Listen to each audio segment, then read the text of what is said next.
તો good morning બધાની આજના નવા વ્લોગમાં સ્વાગત કર્યા. સવાર થઈ ગયું, મસ્ત સૂર્યદેવના દર્શન કર્યા. અને આજે છે ને થોડુંક વર્કઆઉટ વધે હું ને બોડીમાં શક્તિ નથી રહી કે દોડવાનું માનો ને કે 5માં થોડુંક ઓછું રહી હે એ અમારો સમય બહુ ઓછો છે તો થોડુંક દોડવામાં છે ને ફોકસ કરવું પડે. ને પાછો હિયારો આવે ને તો હિયારામાં તો વધારે દોડવું પડે, ઉનાળામાં તો પછી દોડાય નહીં. તો હમણાં દોડવામાં ફોકસ કરી શકીએ કે માર્ચ એપ્રિલનું કદાચ કહીએ, જો કે 12 ડિસેમ્બરમાં કહીએ કે ફોર્મ ભરાય તો આ બધા એક બેની કોમેન્ટ ઉઠ્યું કે ભાઈ આપણે આ બુકું ક્યાંથી લેવ્યું. તો હું તમે એક ફરી જાળવો ફોર્મ ને ભરાઈ જાય ને એ પછી હું બધું છે ને બુકનું સજેશન કરી કઈ જગ્યાએ લેવી, પોરબંદરમાં ક્યાંથી જડે એ બધું કહેવાનું, મારે વિડીયો જ ઉતારવાનો હોય. એમ કે માનો ને કે વિડીયો આપણે ના જે ને દુકાનનો જ ઉતારી કઈ બુક આપણે પરચેટ કરવી, કઈ લેવી કઈ ન લેવી, એ બધું બુકની માહિતી આપીને દુકાનવાળા હાકી. પણ હું આપણો દોસ્તાર જ છે તો મારે તો જો કે 2019-20 એના ભાઈ ભેગો વ્યવહાર થયો તો ત્યાં જઈને 1 ડિસેમ્બર ફોર્મ ભરાય ને તો હું કાં આપણે ત્યાં જે વિડીયો ઉતાર્યું તેનું બનાવ્યું. તો ને પછી દોડવાનું કઈ રીતે દોડવું, કઈ રીતે કે 5 ભેગું ન દોડાય.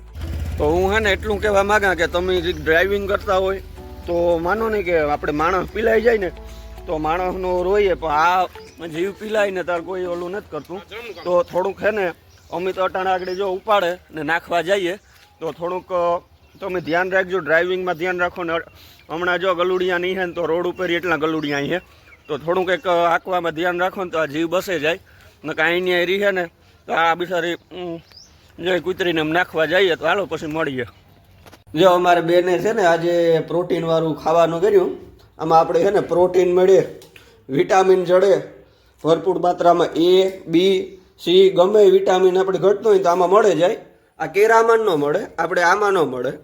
જે આમાં છે ને બહુ પ્રોટીન હોય એટલે કારક શાકજો, મુલાકાત લીજો. કરવું હોય તો ને કારણે રેસીપી જોતી હોય તો આપણે ઘરનો જ માલ સામાન છે તો અમે તમને કારક મોકલી દઈશું. તો તમે કારક કોમેન્ટમાં જણાવજો જો તમારે રેસીપી ઘરને શીખવી હોય તો. બહુ પ્રોટીન છે ને આમાં શક્તિ એવી આવે કે વાત ન પૂછો.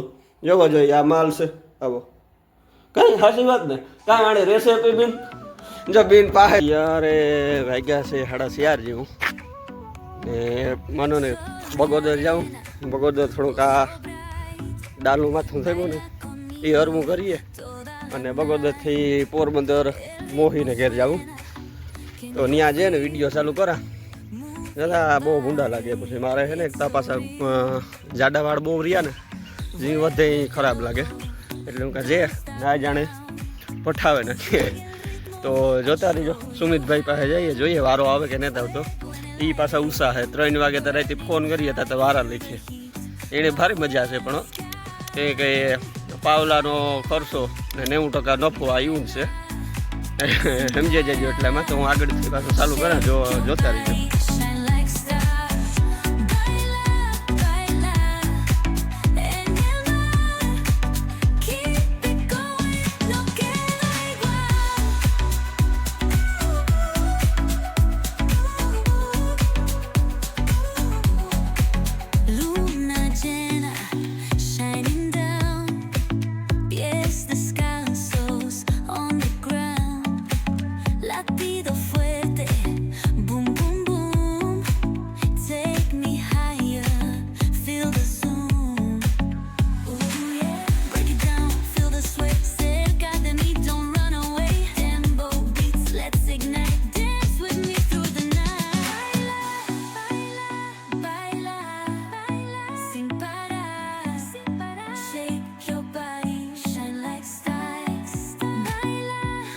અમારા હે ને સુમિતભાઈ પાસે વારા બહુ લખાવવા પડે રાતે 3 વાગે.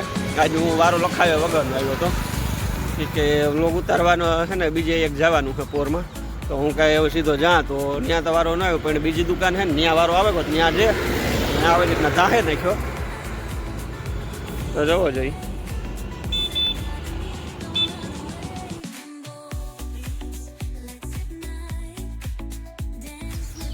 તો હે ને રામ રામ બધાને. પાછો આજનો બીજા દિનો કટકો ચાલુ કરી દીધો. ટાણે હે ને અમારે માંડવીની ધડબડાટી હાલે ને માંડવી કાઢવા આવ્યા. તો માનો ને કાલે હે ને પોરમાં એવું થયું કે પોરી ઓલું કહે ને કુતરાના કરમમાં દૂધ પાકનો હોય તો મેં કાલે સ્ટોપ કર્યો ને પોરબંદર પીગો ને તો મોબાઈલ બેટરી છે ને હવે ડાઉન થઈ ગઈ. તો ત્યાંથી મેં પછી વ્લોગ બંધ રાખ્યો, વ્લોગ ઉતાર્યો નહીં. મેં એમાં ખ્યાલ છે કે પોરબંદર જાઉં પોરી પુગાણું તો પણ વિડીયો ઉતારે ન થઈ ગયો ટૂંકમાં. તો અટાણે જો માંડવીને ધડબડાટી હાલે ને માંડવીમાં છે ને અટાણે કોઈ મગોટું તો કોઈ ભીંતા ખાય કે ન ખાય મારો રામ જાણે. એ કાઢ્યા જેવું માંડવીને દોડવા ખાઈએ તો હાવ કડવી લાગે, મજા નથી આવતી ખાવાની. પાણી ભરાઈ ગયું ને કડ્યા મારે. તો આગળ જોઈએ જો કારી મય થઈ ગઈ ને ધૂળની બુકવાટ્યું હવે બોલે સીધું જેને નાવાનું જઈએ કોઈ એમાં ગીરીએ તો હાલો બતાવવા માંડવી કેવી રીતના હે.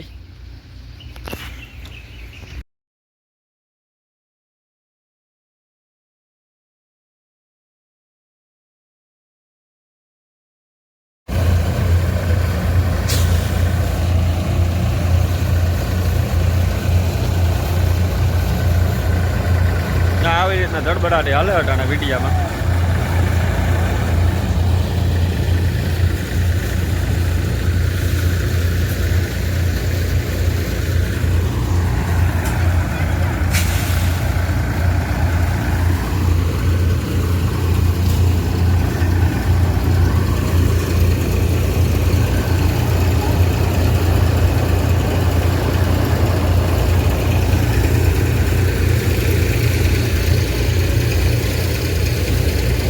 આ ઢોર અડે ની ભૂકી છે ને ઢોર નો અડે જોતા છે ને કડી જ ઉડે રોગે નીકળી ખાવ.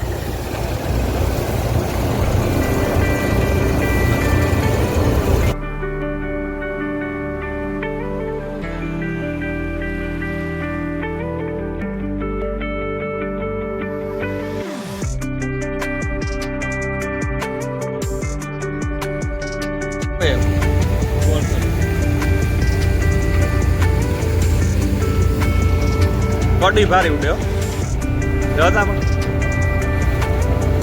હે ફાઈન થઈ જાય મને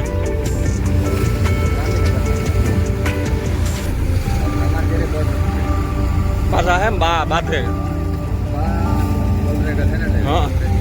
હા જો આવી રીતના માંડવીનો હાલ છે. જારા થઈ ગયા જો આ ઢોરી મગોટું ન ખાય. આમાં બહુ બગાડ છે, હું માને રહેલો આજે.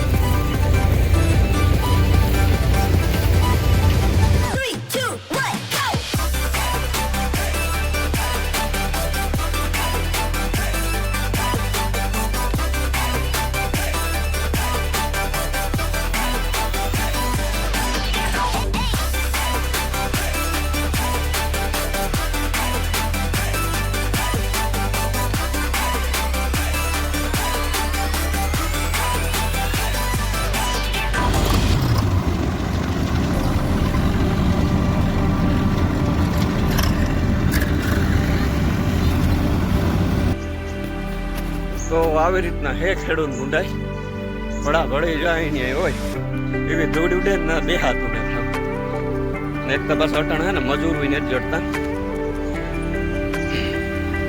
તો હાલો પાછું વરે કંઈક આગળ પૂરો લાગે ઉતારતા નહીં.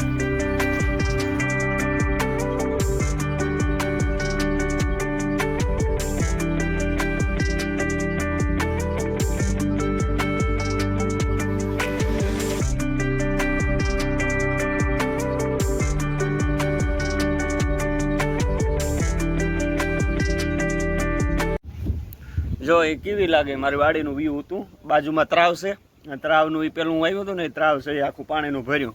આ તો હે ને નૌકા સ્પર્ધાનું આયોજન કરે ને સરપંચ તો રૂપિયો પુષ્કળ આવે કે રેલિંગ એવી સારી ગમશે.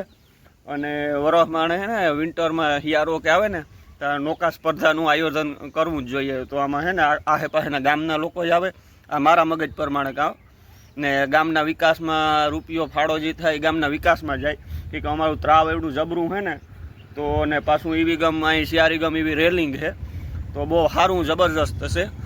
તો આવું કંઈક કરે તો સારું કે ભાઈ મારા મગજ પ્રમાણે કાં. ને આ બીજું હતું એ મારી વાડીનું વ્યૂ હતું. ને આ બાજુમાં કાકાનું મકાન ઝાડમાં તો કેવું લાગ્યું મારું વાડીનું મકાન. તો હે ને મિત્રો આજના બ્લોગને આ સમાપ્ત કરીએ કે 8-9 મિનિટનો તો બ્લોગ આપણો થઈ જ ગયો છે. પણ જરીક તમે હમણાં હે ને લોભ બહુ કરો, જે કોમેન્ટ મારો લાઈક કરો અને જે આગળ વ્યૂ મોકલો કે વ્યૂ કરકતા હાવ ડાઉન થઈ જાય. 1-2 વિડીયામાં તો હમણાં 200 અને 300 જ થાય. તો થોડોક સપોર્ટ કરો. સપોર્ટની જે જરૂર છે એ ન માનતા કે સપોર્ટની જરૂર નથી. તમારો સપોર્ટ થઈ જાય હું એટલે પીગો. તો થોડુંક એ જે આગળ શેર કરજો અને કોમેન્ટમાં જે કંઈ જણાવજો કે મારા વ્લોગ તમને કેવાક લાગે, ગમે કે નથી ગમતા, કે કંઈ મારા વિડીયામાં કંઈ સુધારો વધારો કરવાની જરૂર છે કે આપણે જે નવા હવા એડિટર છે એટલે ખબર ન પડે. એટલે તમારો કંઈ પ્રતિભાવ હોય તો કોમેન્ટમાં જે મને કીધા રાખજો, જેથી મને ખબર પડે કે આગળના બ્લોગમાં હું એ ભૂલ સુધારવાની કોશિશ કરે. તો હાલો રેમી રામ, પાછા આવતા નવા બ્લોગમાં મળીએ. તો બધા લોકો તમારું ધ્યાન રાખજો અને રામી રામ બધાને કે આજનો 2-3 દી 2 દીનો બ્લોગ હું ભેગો કરીને મૂકા એટલે એવા એન્ડ કરે નાખીએ. રામી રામ બધાને.